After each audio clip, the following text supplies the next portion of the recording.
Some people who are handicapped say they're being forced out of their apartment. Now they're turning to News 8 for help. News 8's Allie Reed is looking into the problem on the scene in Bridgeport.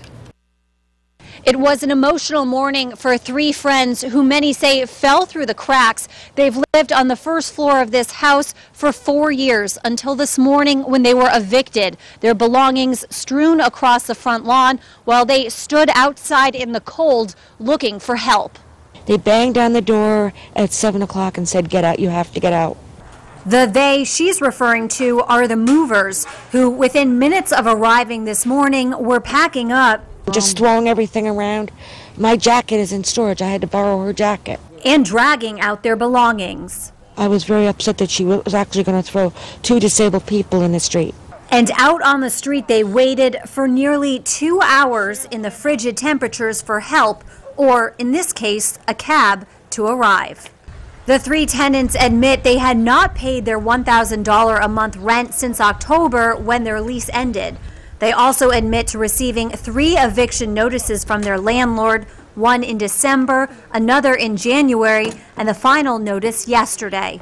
The problem, they say, is that between their disabilities and lack of income, they felt like they had nowhere else to turn. We've been calling for months for, applications for low-income housing. Nothing yet. It could take up to 2 to 5 years.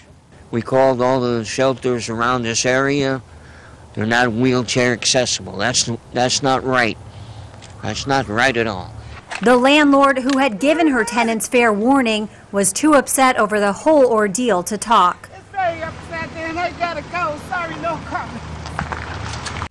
One tenant who lives in the multifamily home says blame should not be put on the landlord, but rather on the system. It's a terribly sad situation that these people have fallen through the cracks, so to speak. I'm sure that they can receive help.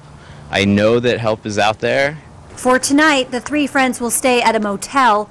It's tomorrow night and the ones thereafter that they're worried about. The city says the Office of Social Services will be following up on this case to make sure the three friends get the help they need. Reporting on the scene in Bridgeport, Allie Reed, News 8.